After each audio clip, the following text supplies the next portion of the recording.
I love you. Yeah?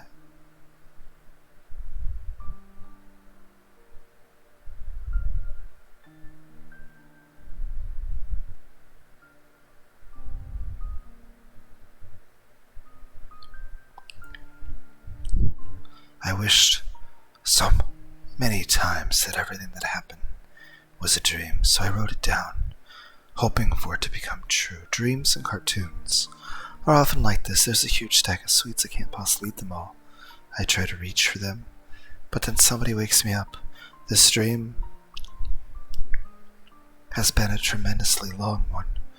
I must have been sleeping for more than a year. Oh, that's right. I ran away from baseball practice. I stepped onto the street when the light was red and got hit by a motorcycle. I've been in a coma since then, but I finally woke up. When I open my eyes, I see a hospital ceiling, and Satoshi-kun looks at me from the bedside. That's a bit too perfect, but it's okay, right? It's okay for it to end that way. Right? I'm sorry that I was born.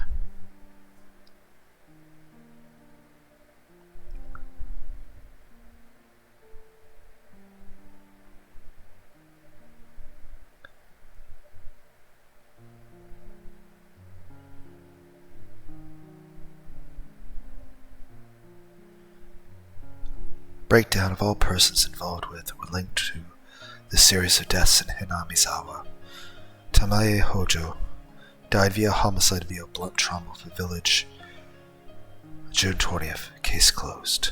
Satoshi Hojo believed to have disappeared from village, whereabouts unknown. Jiro believed to have committed suicide. Death resembles that of Rika Furude. Investigation ongoing. Mio, corpse found incinerated. Oreo, cause of death, shock, it is unknown. Violently abused post-mortem. Head shows signs of extreme laceration.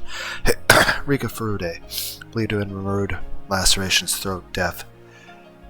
Kiichi, strangulation. Satoko, shock, hemorrhaging, multiple penetration wounds. Mion, impact, falling, vertical tunnel. Keiichi, stabbed, victim severely injured, recuperating hospital. Reina, currently resides. Last accounted for in 2004. Died of liver cancer.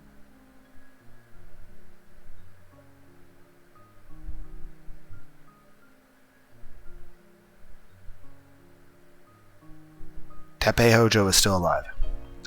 Keiichi died, hospital. Heart failure. Shion, cause of death, severe trauma due impact, falling balcony. Suspect Zero's apartment, which following her death, police filed charges against her and the 5 mothers began with Oryo Onozaki.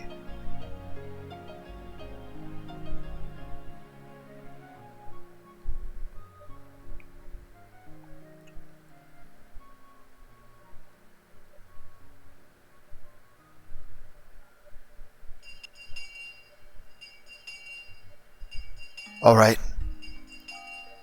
It's lunch time. Hey, Rena? Put our desks together.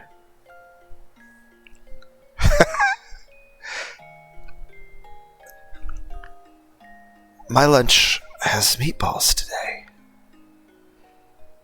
Sounds good. This old man will have some then. Rika-chan, bring your desk over.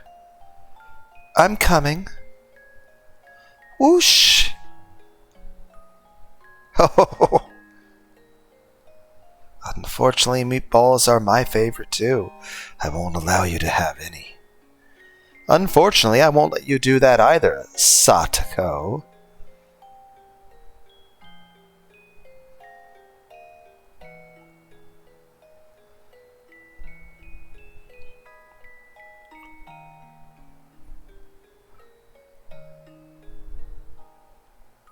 You have to have some veggies, so I cooked some squash for you.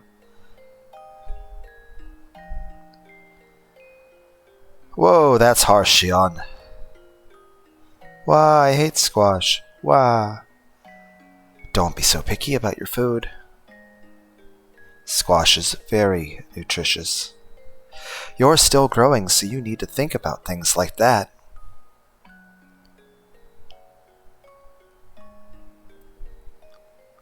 As long as I live, I won't let you have an unbalanced diet.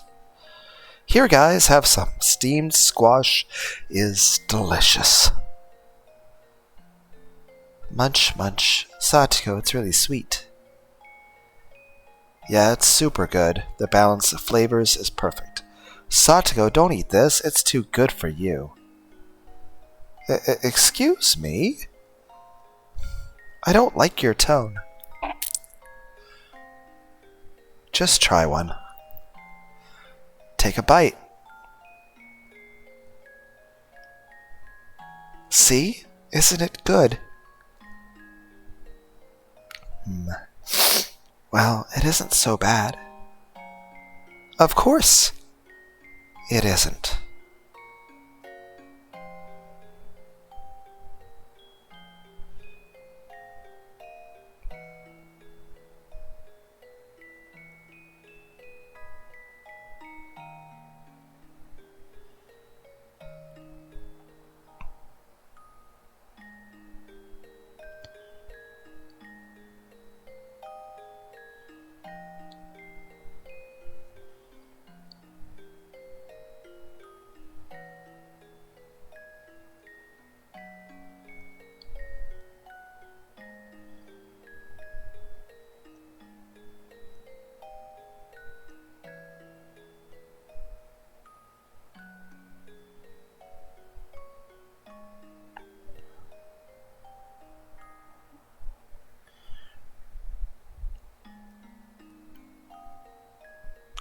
I've been working hard every day to get you to overcome your dislike of squash. Okay, now that that's done with, why don't you overcome your fear of eggplants, green peppers, and asparagus within the year? Stop joking. At this rate, I'll transfer to a school in Okonomiya. Come on. I'm in charge of your health since Satoshi-kun asked me to take care of you.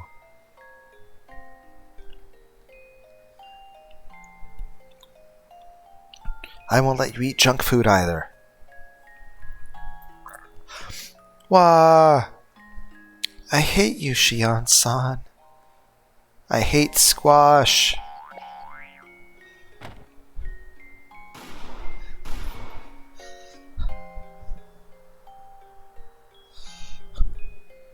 I mean, it seemed wholesome until we had, like, the gunshots.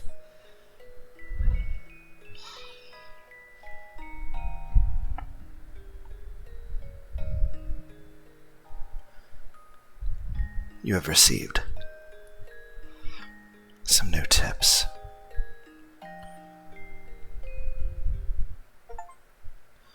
Revelation reached an epiphany at the end of it all.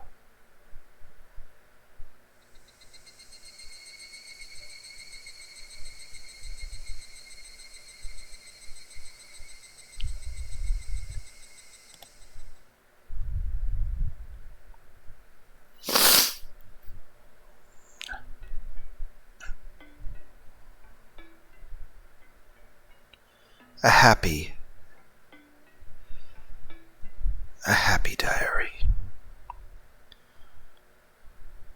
Yes, when Mr. Kasai broke in, the room was empty and the window leading to the balcony was open. That was when she fell.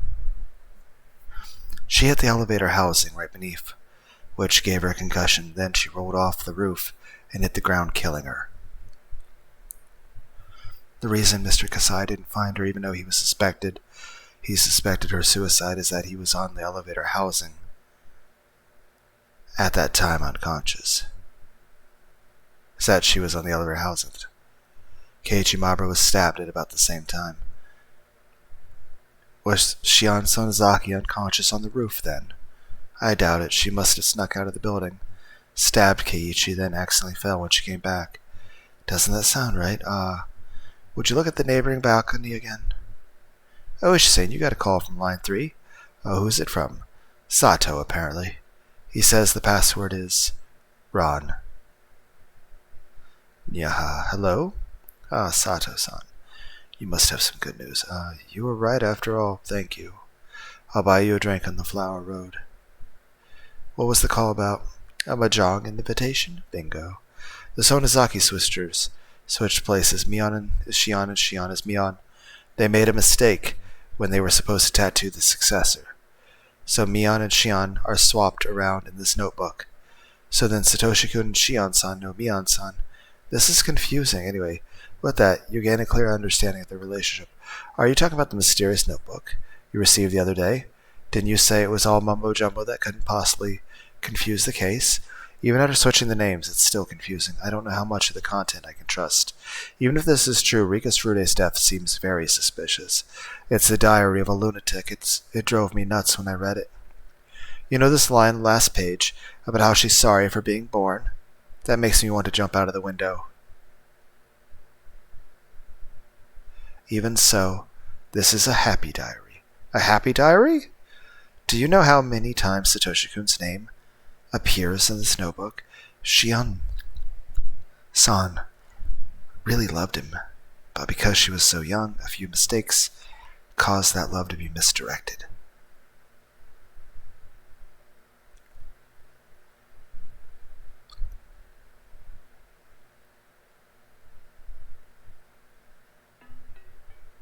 Disowned. Hey, Mom, tell me. This is Akane. It's Mion and Shion's mom. Oh, that's a nice kimono, yukata. Either way, it looks nice. I like it. Why did you have a fight with the hag? It was bad enough that she disowned you, right? You're so nosy about everything. Well, I guess you're old enough to know. She objected when I told her I wanted to marry your father. Yeah, what? I was living a very unseemly life back then. Then the man I brought home was a yakuza. So of course she got terribly upset. She said the head of the families will choose your fiancé. And I said, screw your decisions, you fucking virago. So then we both tried to cut each other down on the spot. We unsheathed our katanas in the living room and clashed and slashed and sliced. Ha ha ha ha. Eek. You fought the hag with a sword? Way to go, Mom. Well, I was into martial arts when I was young. Both she and I held high ranks in kendo, so yes, it was quite the show. Everyone nearby was terrified. Ah, that was fun. I see. So is that why you were disowned? That's right. I was happy for it. I married your father right away. Well, I was forced to remove my fingernails in atonement, though. See how the fingernails on my left hand look ugly? Wow. So that's why you and the hag have a bad relationship, huh? You know what, Shion? That's not actually true. Our relationship is actually pretty good. What? That can't be right. She has to maintain the family's reputation, so she can't treat me normally. And accordingly, I lay low at the family councils. But I visit her every now and then. And we have tea together. It does seem kind of fucking hypocritical that she had an issue of you dating a yakuza, but she also abuses and uses that connection for her own political gain. Also, I'm pretty sure if anyone forced me to remove a single nail from any extremity of my body as a means of punishing me, I'm pretty sure I'd hate them for all eternity and want nothing to do with them ever again.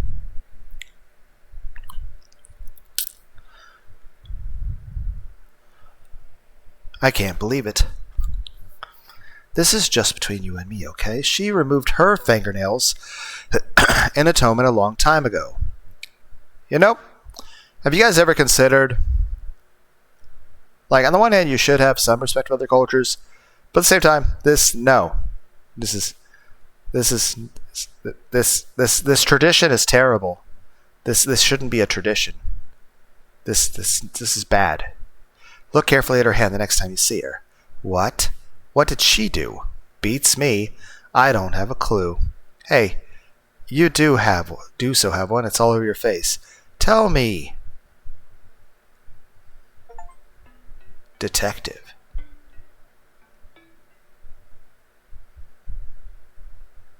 That family's terrible.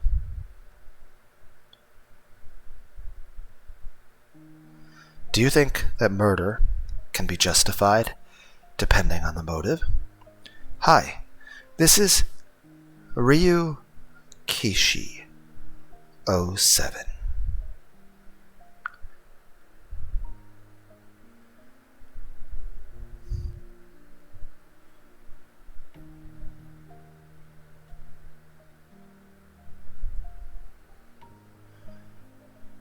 Dear Ryukishi07, I want you to make more Higurashi games in anime, and possibly a completely new original anime and video game. Either or. I still don't plan to play Umineko or anything. And of course, I still have quite a few Higurashi games to go through. I don't know if I'll ever go through any of the other versions of these games that are would require downloading expansion mods for the Steam games that are relatively, lacking a lot of the updated version stuff. But I think there is a virtue to playing the original version, which I believe this is. Could be mistaken. I'm just saying, yes, I know I have a lot more Higurashi games to go through. And you have done quite a bit of Higurashi games and anime. I'm pretty sure you're probably quite involved with the animes that were made. And I don't know what more you could possibly do with the Higurashi story. But I like your writing, and I like everything about this game. The characters, the story, the music. So, and of course I even like the anime adaptations. Heck, the mangas are pretty cool too, even though I've only seen bits here and there because, they're not exactly readily available at Walmart. But I'm just saying, I enjoy your work.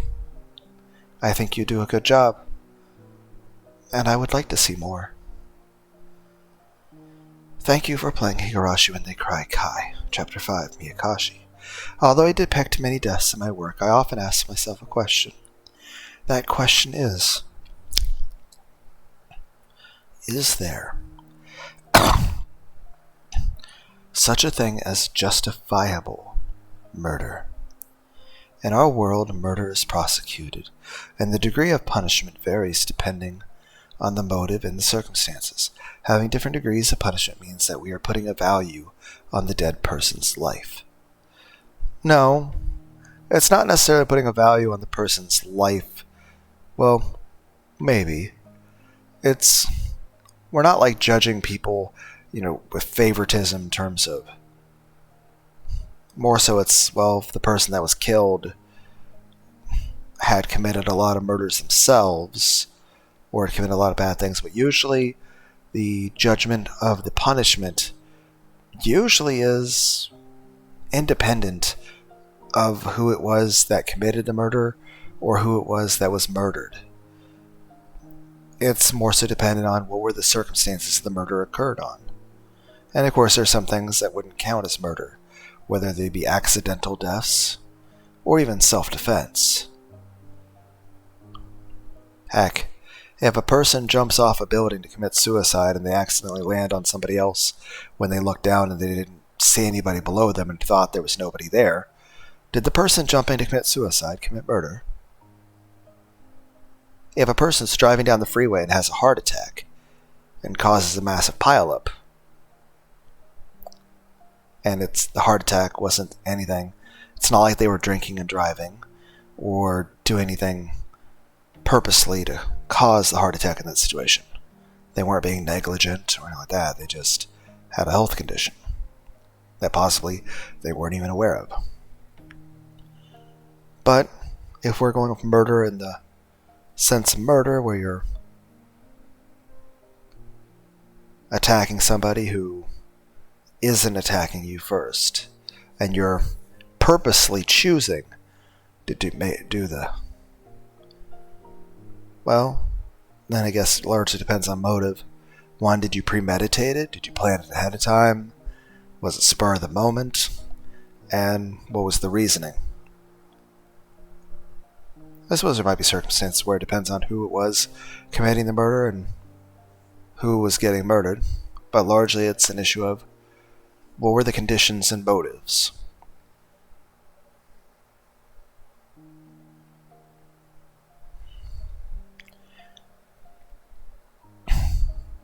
While I wouldn't exactly condone a situation like killing someone like Tepe, I also can't say I feel like he deserves to live. And I can't say I would condemn anyone who did, kill him. It'd be kind of like if a Holocaust survivor were to actually come across somebody who actually ran one of the camps that they were in. Even if you purposely choose to kill, the person who worked the camp and maybe was responsible for killing people. I mean, even if that person, you had to seek them out, I don't think that person can really be blamed. Now, obviously it's not good for society to have a lot of people just going and killing people that wronged them. But at the same time, I think to any rule there are exceptions.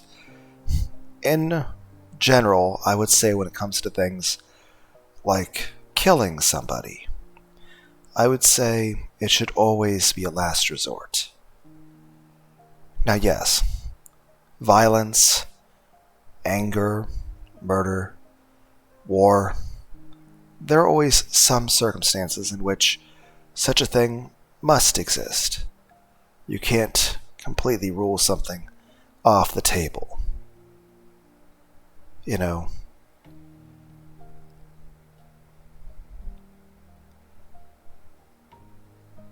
have to be willing to consider it and think about it.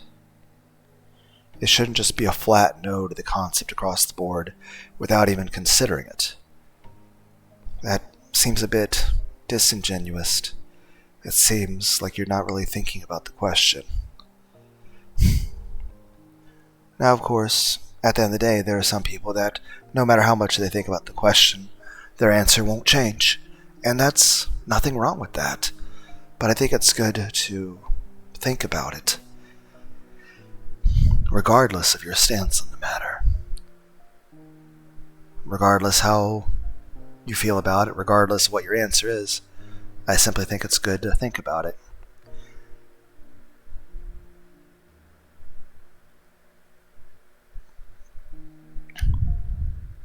To think about, if you're in a circumstance, what do you do?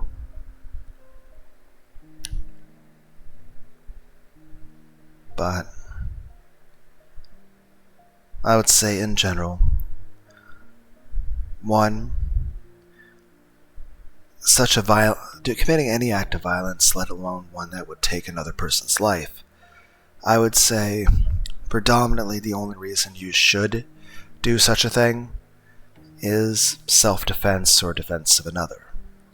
And even then, you should certainly make an attempt to avoid lethal force, but at the same time, for example, if someone breaks into your house, you are completely justified in shooting them, and even shooting with intent to kill, because that person made the choice to break into your home, violate the sanctity of your house, and you don't know their intentions.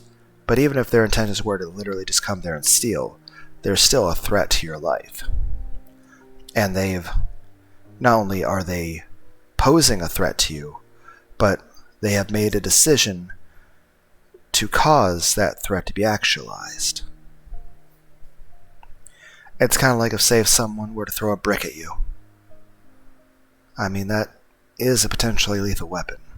You should be allowed to defend yourself with equally lethal force. Now, would it be lamentable to shoot somebody? Yes, of course. But that doesn't mean you shouldn't defend yourself. Simply put, the best course of action is to hopefully avoid any such situation like that.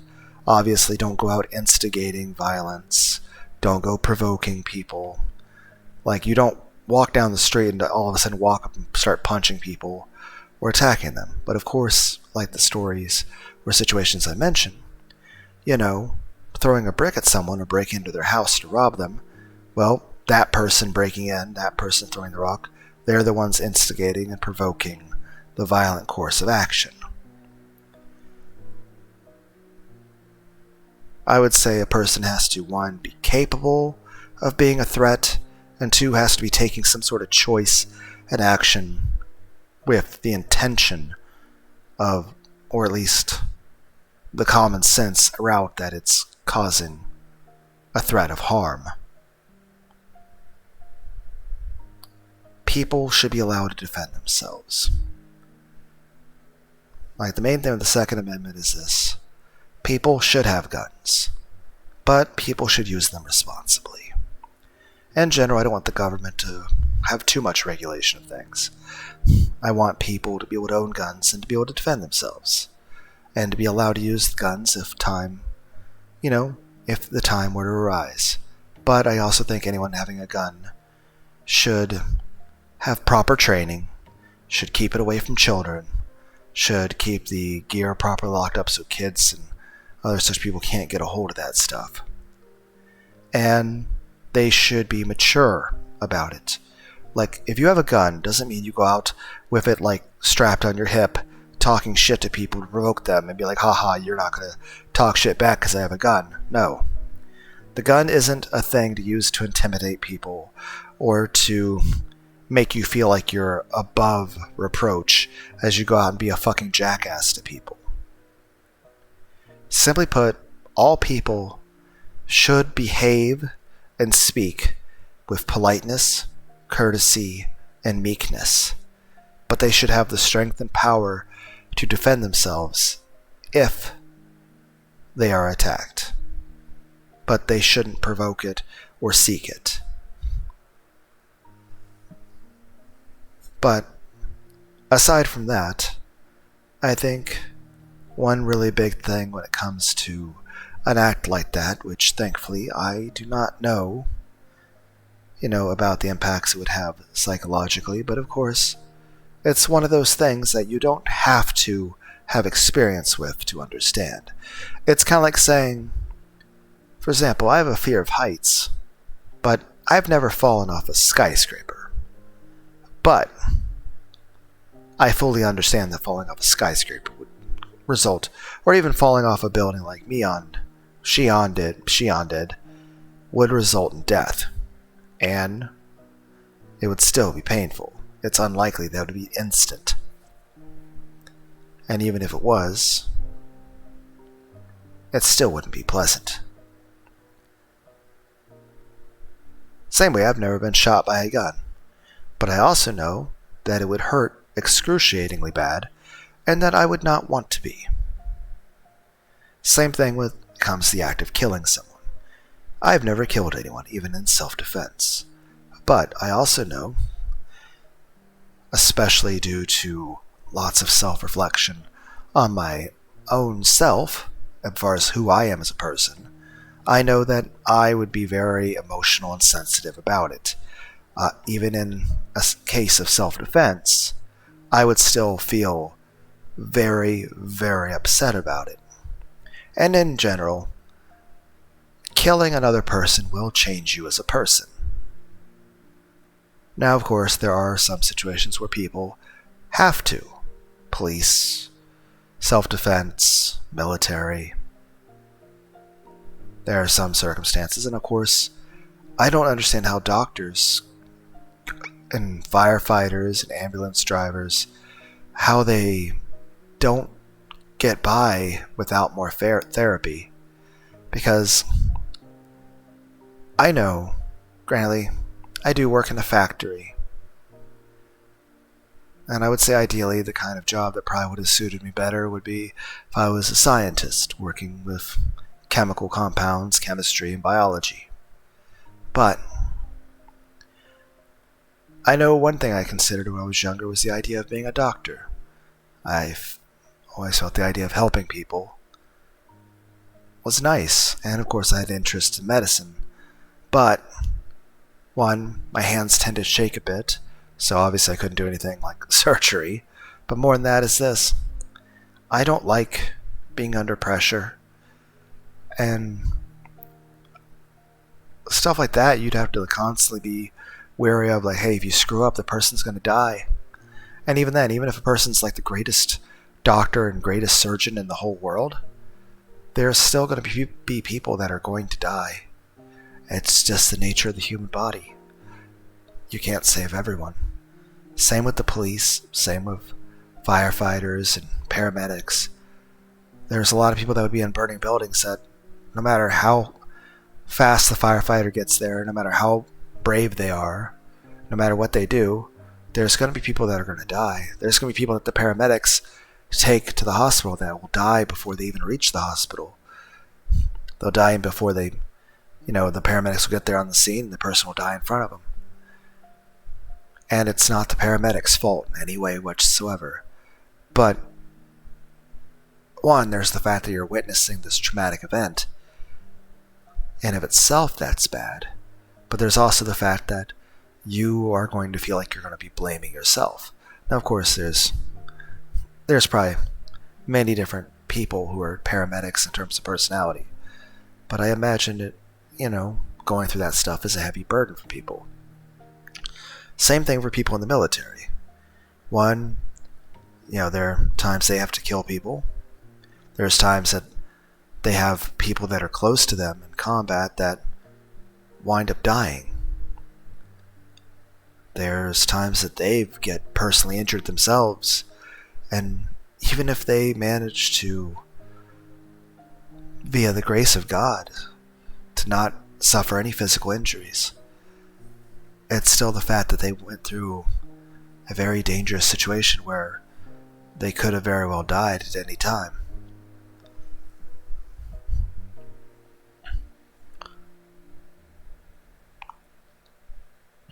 I'm just saying all of that, even though they're all things that, I'm not a soldier, I'm not in the military, and I certainly wouldn't have the personality for it. And by that I mean I'd be much too emotionally sensitive to such things. I wouldn't. I can tell you this, I would not psychologically cope well with being in any sort of combat zone. It would be too much for me. But I know that even the strongest of people who do cope with that stuff, it's still very painful for them. I don't have to go through something in order to have empathy for other people who are going through bad situations. Even if they're people I don't know at all, and even if there are circumstances far removed from anything I have ever experienced, I can still understand that the situation they're going through is very painful.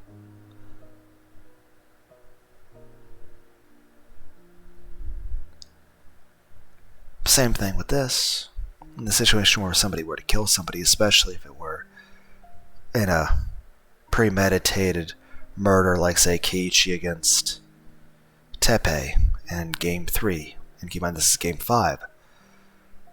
Yes, he's doing it to save Satoko, and honestly, while I wouldn't condone anyone doing such a thing, I wouldn't condemn it either. I understand completely, and I also would feel that Teppei doesn't deserve to live. But I also wouldn't be advising anyone to take matters in their own hands to be violent.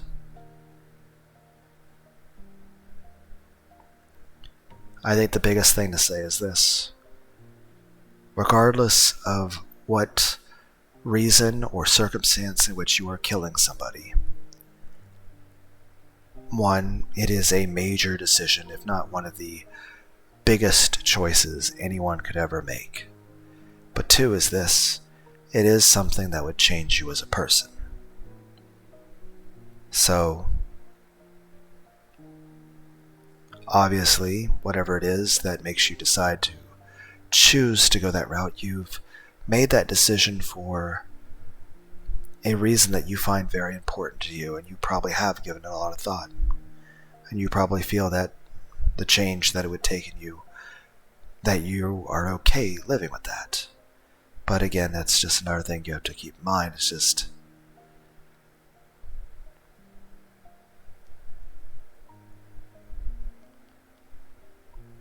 even if it's were to kill somebody bad, it's not that it's making you a bad person if you're doing it, like even in the Keiichi's situation. Like I said, I can't say I would condone anyone out there doing such a thing, but I can't say I would condemn it either. But I would say no matter what, even without the whole Hinamizawa syndrome stuff, or even him being caught or anything, I would say even if everything worked out perfectly fine, the way he hoped, he would still be every day living with the fact that he had killed Teppei.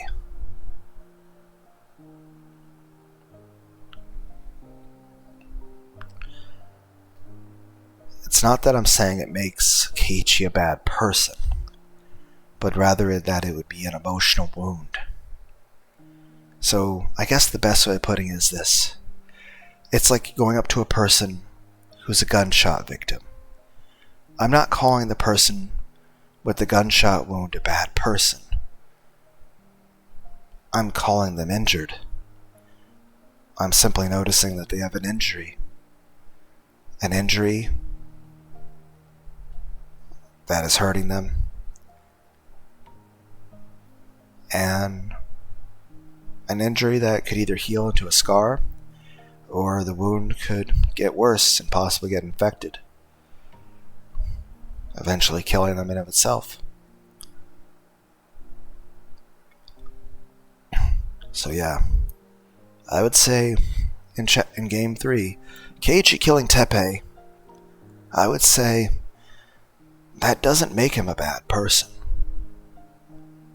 But I would say it is something that would be a wound on a person's psyche, on their heart. Now, of course, everyone would respond to such a thing differently.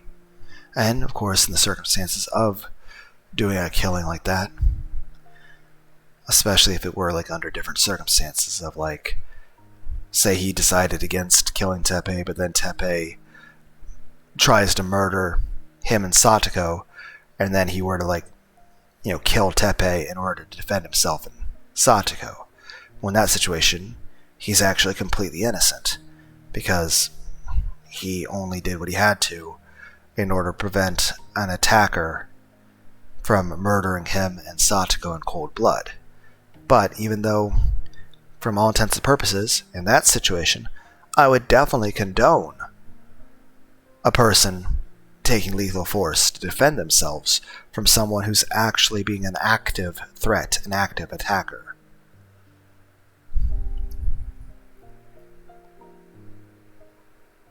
It's kind of those things, like there's people that go like shoot, like mass shootings things, like on a mall or a school. Obviously, if somebody were to shoot the active shooter, the person who shot the shooter, I feel they're completely innocent, whether they're a cop or just a civilian. Like if, say, someone comes in to shoot up a school and a teacher pulls out a gun and shoots that person to stop them, I feel the teacher's completely innocent. But I would still say that would have an emotional impact on the teacher.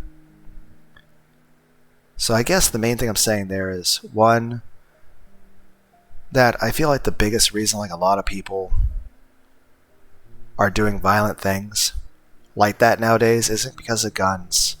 Heck, the Bible starts with Cain killing Abel with a fucking rock. So we don't need technology to kill people. Heck, we haven't really seen any guns in this entire anime for the most part, except for like Kasaka in chapter 4. But the main point is, I don't think guns cause violence, and I don't think video games cause violence. I think guns are just a tool for self-defense. I mean, at the end of the day, humans can use tools for anything. But it doesn't mean we should, like, get rid of all of our kitchenware. Same regard, You can burn yourself on a stove. It doesn't mean we should get rid of electricity and cooking.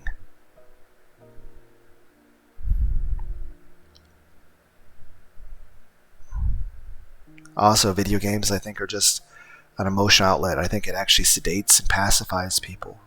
If anything, I think it makes people less violent. More to the point, I feel the reason why people go to like schools and malls and shoot people up is, one, there are some people that are just literally just not good people. But beyond that, in general, as a society, I think people just have less respect for human life. And I think that's one main thing in general, is that human life should be respected. And even in cases of self-defense, you should feel some hesitation toward the act of snuffing out another person's life. But of course, in some situations, if it's required for your survival, you should do it. You should do whatever you have to stay alive.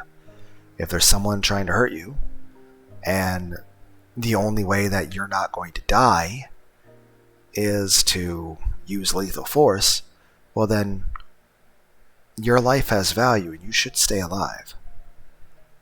But afterwards, that person would probably feel very bad and have an emotional wound in their heart.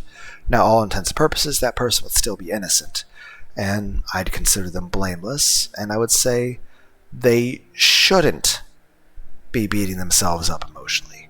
But that doesn't change the reality of that they would probably, and again, there's different people that wouldn't feel that way or would have different ways. I think in general, the main thing I'm trying to say about that is, both before people would get to such a point, and especially after such an incident would occur where a person would have to kill somebody else, I think in general people need emotional support, therapy. One, they would need therapy, basically someone to talk to about the extreme things that happened and possibly provide helpful input and perspectives. But beyond that, people need emotional support from people that care about them and accept them.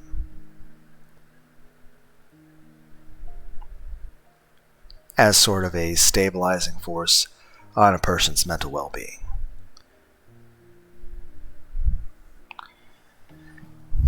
Now, everyone has a limited amount of empathy or ability to care or focus or attention span. But I'd say as long as everybody has somebody and values and appreciates those they have, I think that's a step better to a closer society, a step closer to a better society. The main point is this. We could always debate the concept between murder and killing. After all, technically killing someone's self-defense is... You're still technically killing someone, but it's not murder. It's honestly something I would say the person's still innocent after that situation, but regardless of the situation, it doesn't change the reality of the fact that a person is dead. But I think the best thing to do in that situation would be the person who winds up killing someone in self-defense should receive, free therapy. Same way I think we should probably provide more therapy for like firefighters and police and soldiers and ambulance paramedics and stuff.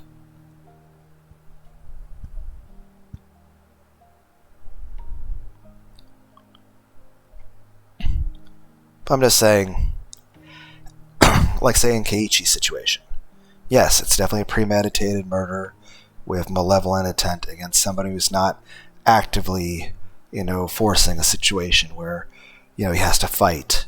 You might say, oh, he's defending Satoko. Yes, but that doesn't count as defense in that situation. That would still technically be murder. But I would also feel that if I was on a jury in that situation, I would declare him innocent of all charges. And I would feel that someone in Keiichi's Mabura's situation shouldn't be given any punishment at all. But I would also think that he should be given, mandatory therapy. And, have a support system. And I'm not saying necessarily the person should have, probation with the police, but the police should be talking to and checking up on this person. Simply because, one, the fact that it's just a major event. So, shouldn't the main priority be to help people? Especially the person in that situation, who would then have that wound from having to kill that person. And yes, in that situation, Keiichi killed Teppei. But I think in that situation, while it shouldn't be encouraged for him to kill Teppei, he shouldn't be punished. And I think at that point, Uishi and everyone, one, Keiichi should be able to live a normal life, but he should also have mandatory therapy and just have Uishi stopping in to check on him and talk to him as a support figure rather than a authority figure. Then again, I would say also again in that situation, there should have been more people helping in that situation. I mean, at the end of the day, you can't just abandon Keiichi and not help him when he's faced with such terrible circumstances, and then judge him afterward when he takes actions into his own hands. If you're going to condemn somebody for taking matters in their own hands, then why didn't you help them yourself before it got to that point? If you're going to hold someone else accountable for them doing a bad thing in regard to a bad situation, then why didn't you help them? And if you're not going to help them, then why condemn them? I don't know. I guess the main thing I'm just trying to say is this. In general, killing anyone should be avoided, but it's always something that would be a last resort. But that even if it were in self-defense and in good intentions, it will be something that would change a person's mental state. So I'm just saying, I'm not condemning the person for doing it, but I am saying that there should be an acknowledgement of how extreme such a thing's change can be. The effect of such a thing, the change on the person's mental state.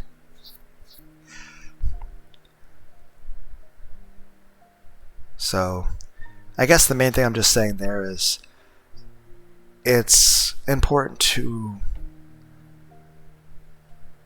try to avoid such a thing if possible, but I understand there's some times where it wouldn't be possible.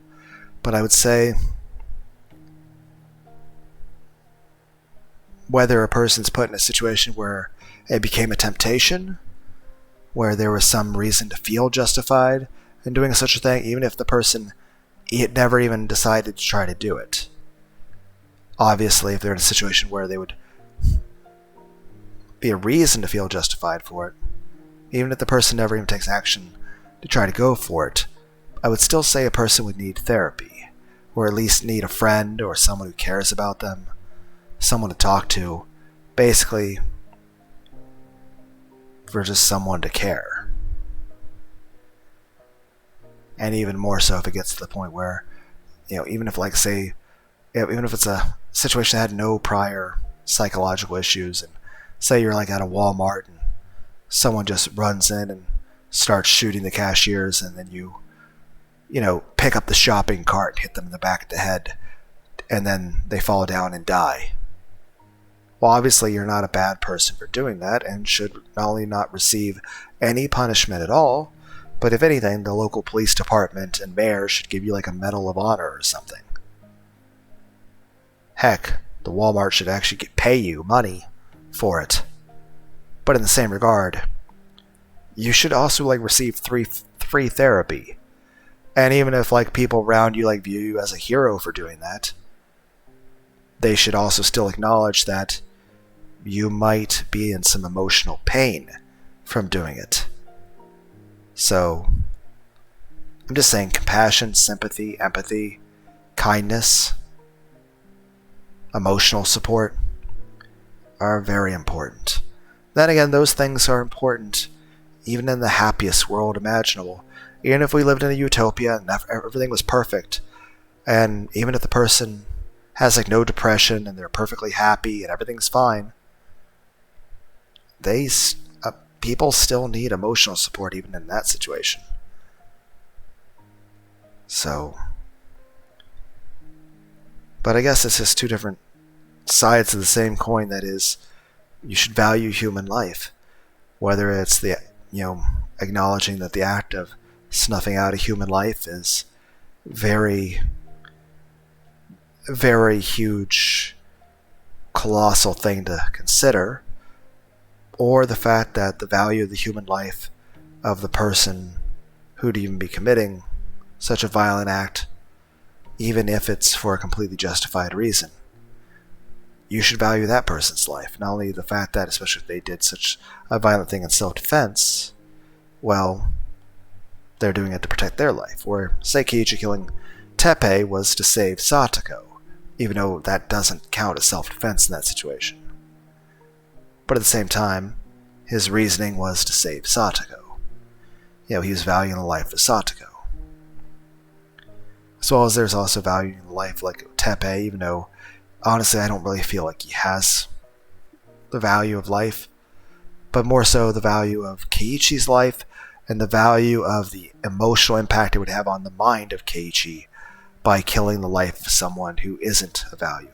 Because even if you can argue that Teppei's life is completely worthless and that he deserves to die,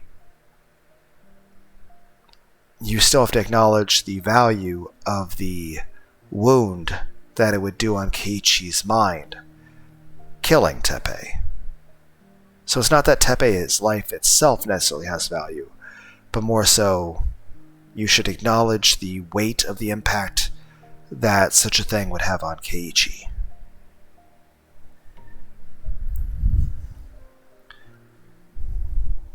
But in general, yes,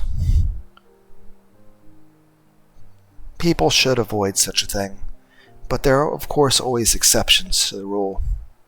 I think the movie The Odyssey from 1997, Armand Assante, it's 3 hours long.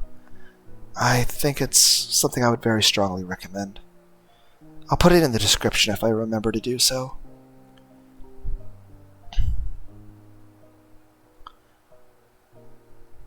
Some scenes justify murder in Higurashi. By degrading the life of the victim in those scenes, the players can sympathize with the character more easily. The degree of sympathy would be different from person to person. The people who could sympathize probably felt catharsis, and the people who disagreed with the character might have felt uncomfortable. That's indicated by how opinions were polarized regarding Keiichi's actions and Tatari Goroshi, which I was just discussing. That's Game 3, which is where, again, Keiichi killed Teppei.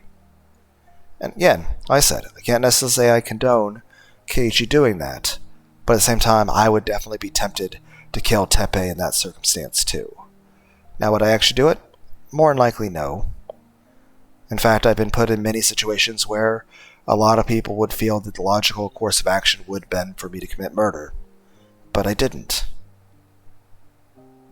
Heck, I was bullied a lot in school, too. And I never would have actually, hurt anyone ever. Yes, I went through a lot of shit, but I had no interest in hurting anybody.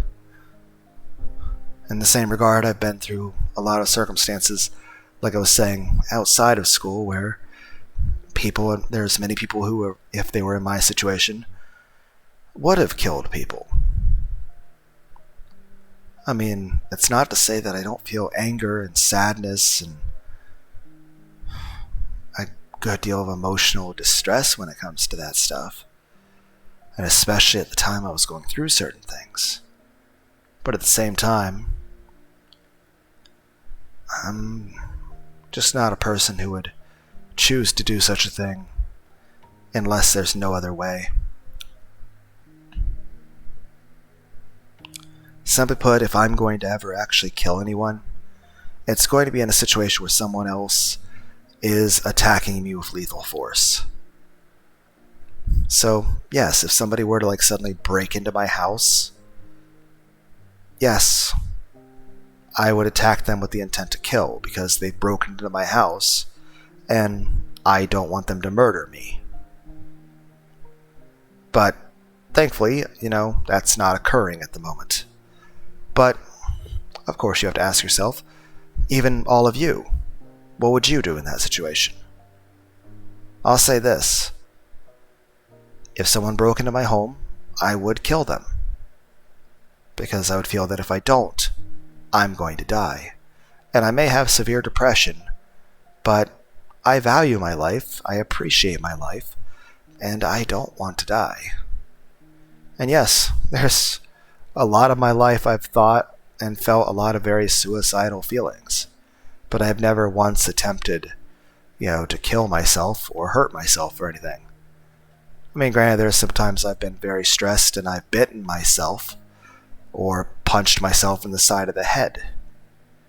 But to be fair, a lot of those situations, especially some of them, happened back when I was a teenager. Well, there were very profoundly, very bad things going on, and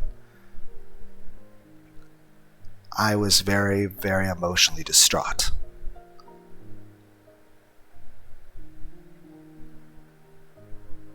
I could probably list off well over 100 different situations in my life that definitely have given me some form of PTSD.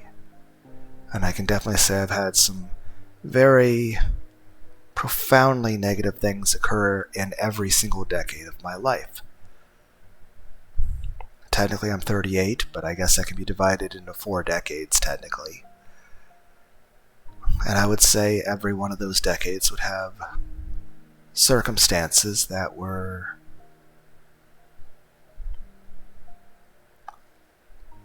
of a caliber that would make someone feel suicidal. Same time, yes, I definitely have depression and have had such for probably my entire life. I've never taken antidepressants. I don't like the idea of being dependent on a chemical, especially since what happens if I were to lose medical insurance? I couldn't afford to keep buying the stuff. That's the sort of medication that once you start taking, you have to keep taking it. But at the same time, even though I have had most of my life tending to feel a bit down as my default, and of course feeling more down with certain life events that were not pleasant, there are times I've felt the opposite of euphoria. But I've never tried to kill myself. I never would. I never will. Now, there might be times I might lay in bed, listen to music and just cry for a while, or feel a bit catatonic at times and not want to function. But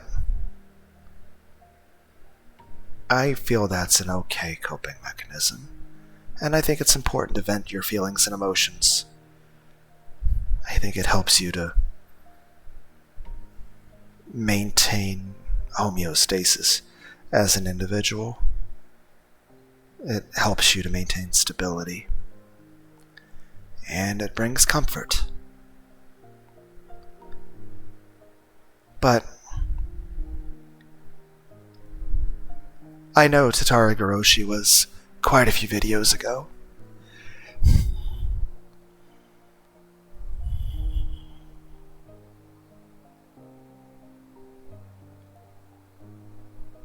But I imagine many of you probably agreed about my feeling that Keiichi, Well, I wouldn't condone for him to do that, and I would have felt like, he should have talked to his parents, and he should have talked to Shion and Mion and Rena when he was even thinking about killing Tepe, and even afterward he should have confessed to them. Whether it be his parents, his friends, he needed that emotional support, and he should have trusted them.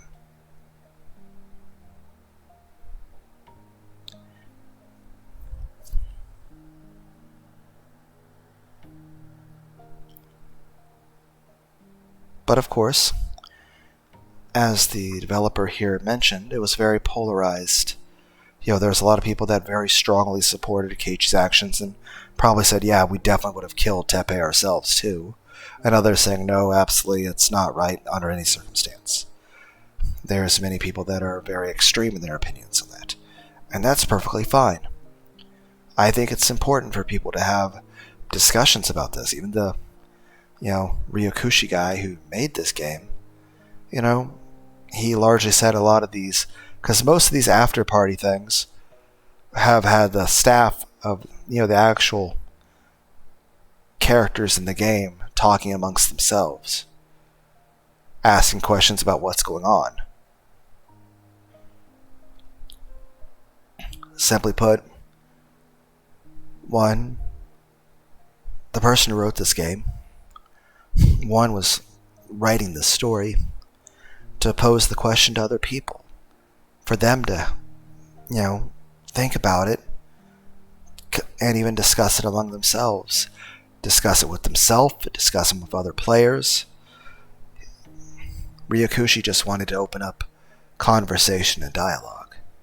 But even then, I would also say it's largely because Meakashi themselves was asking the question and wondering at themselves, and this whole game is just a long-form question.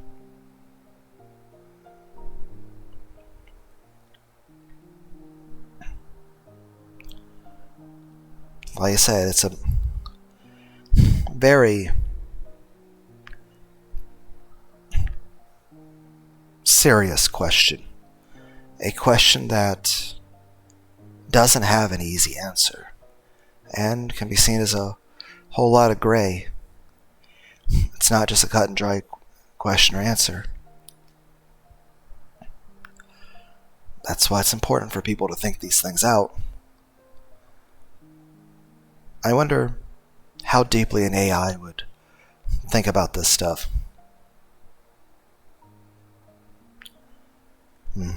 I wonder how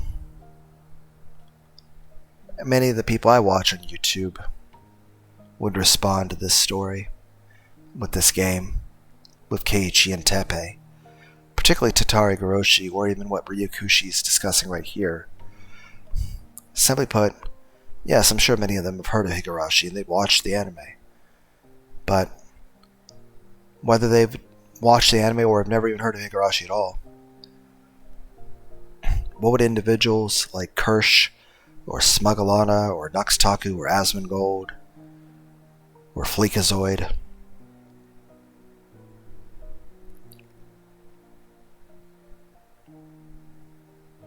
what would they think about this?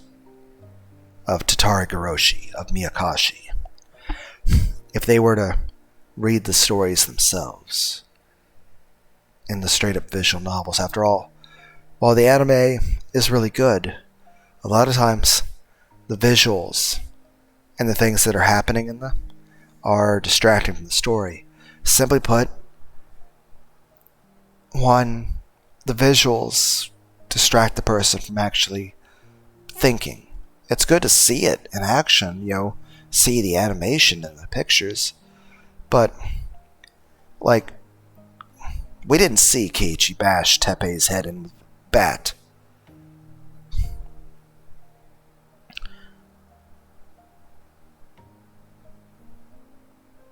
I mean, we can see that in anime, but I think it hits a bit different just to be reading about it. Plus, the other thing is this, with an anime, it goes by way too fast, the pacing. You don't really have time to really think about it. And even if you don't have someone going on tangents and just randomly talking like I am, in general, just taking the time to read the story at a much slower pace,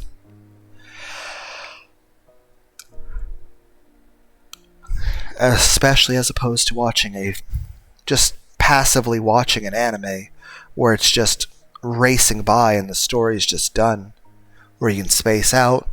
This takes longer. You're having to actually read it and process everything line by line. I think the emotional impact of a story can be very different with reading it, though I think it's also very important when it comes to watching an anime or reading manga too. Many manga panels, especially some of the stuff I've seen with with Higurashi mangas, the panels are very emotion provoking.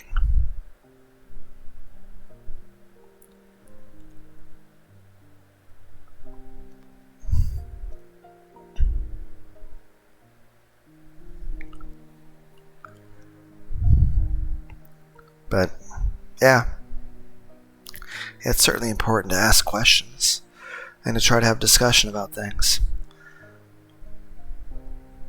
In Meakashi, there are also a number of murders, but this time the main character Shion tries to earn sympathy for each one of them. How did you feel? How much were you able to sympathize with her? If you couldn't sympathize with her at all, then please berate her as a crazy murderer. If you sympathized with her at all, then please have mercy on her.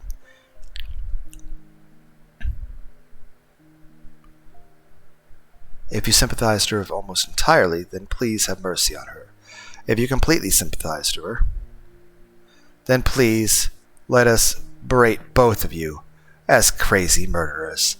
LOL. What about me? Well, that's a secret. I'd like to reverse my question this time. What kind of murderer could you sympathize with if you were to be killed? A murderer who doesn't care about people's lives? That'd be quite a regrettable death. It's extremely sad to be killed in denial of all your values. A murderer who begs for forgiveness in tears. That'd be quite regrettable too. They shouldn't kill you at all if they're begging your forgiveness, haha. Well, I would say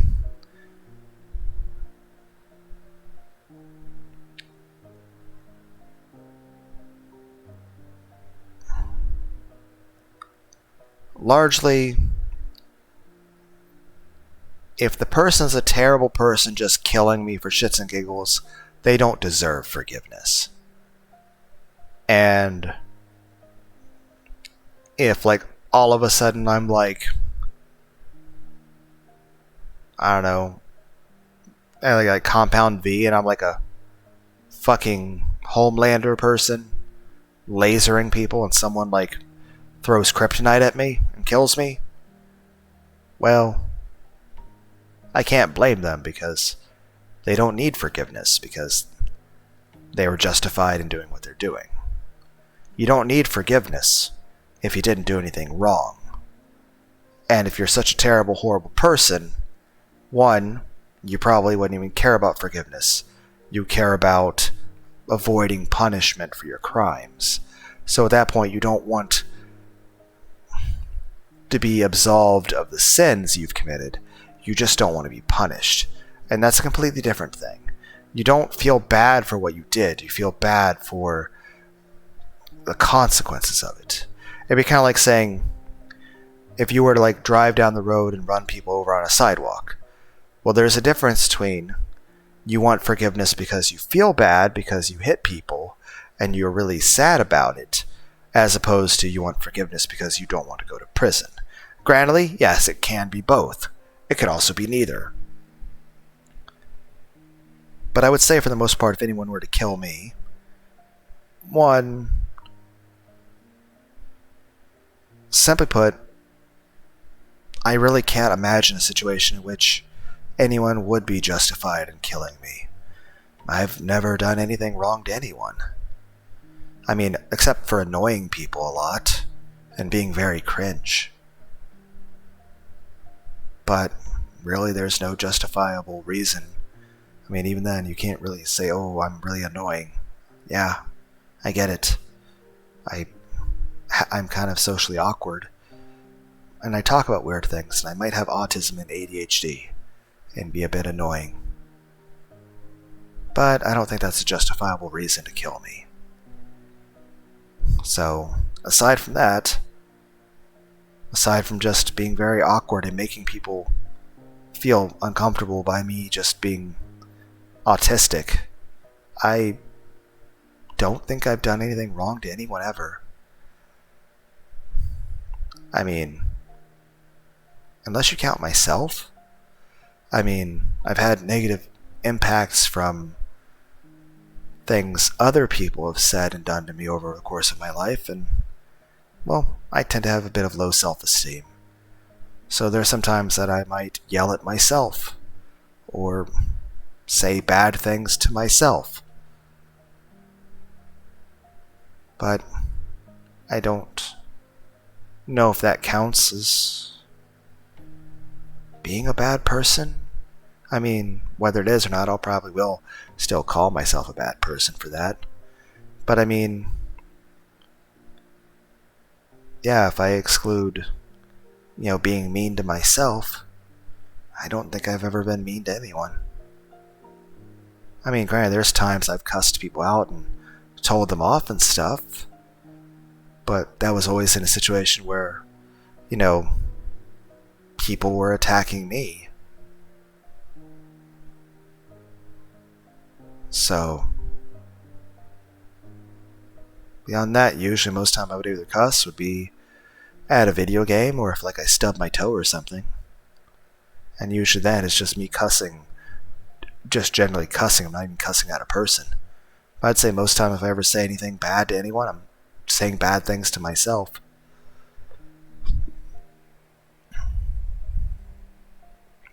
But yeah, with the exception of myself, I don't think I've been mean to anybody.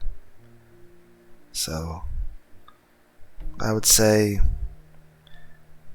anybody that would deserve forgiveness in the first place wouldn't have, tried to kill me ever at all.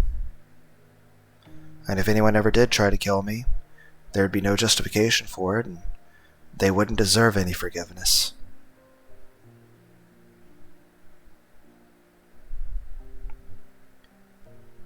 The only situation where, yeah. So I think that sums that up. So what kind of murder could you sympathize with? In the end, sympathy might just be a method for making the story more interesting. If you can sympathize, it's fun. If you can't sympathize, they're just crazy. We cannot put a value on human life.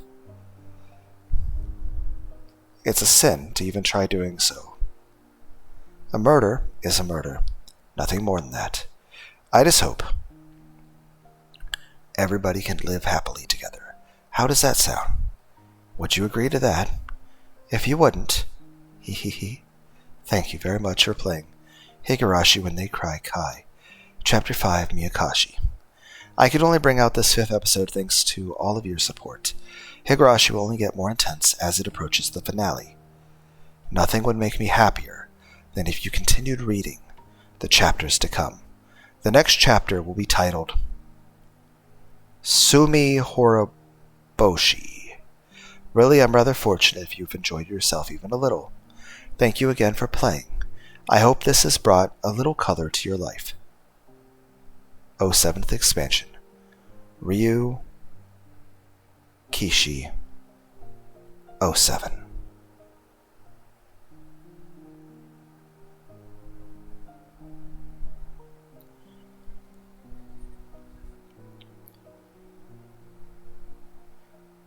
It may sound silly to say this, especially since we're at the end of the video, but I should probably say my intro. Greetings, one and all, to the most cursed, most cringiest corner of the internet. A YouTube channel content creator actively alienating everyone in both the analog and digital world. Well, welcome and good evening, wonderful dice of all alignments. I am Lunar D8, and thank you for joining me on this story. We technically have 5 more Higurashi games to play, though the main story that we've been going through is in the next 3 games. Technically, the official story has its resolution by the end of Game 8. Game 9 and Game 10 are technically extras. I do want Meakashi to make something new. Maybe he will, and have it released after I finish Game 10.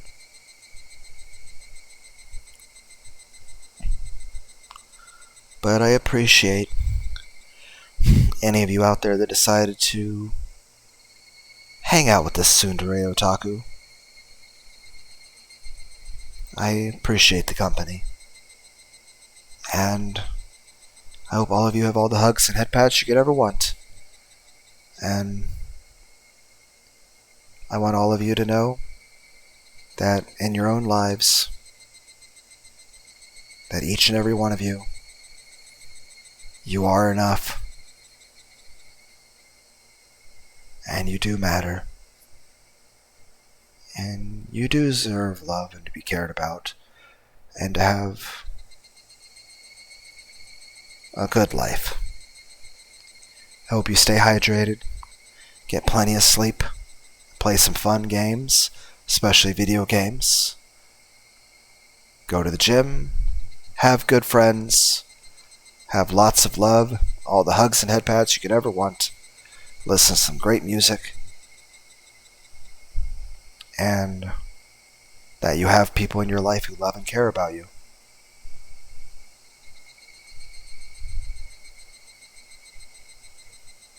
And thank you.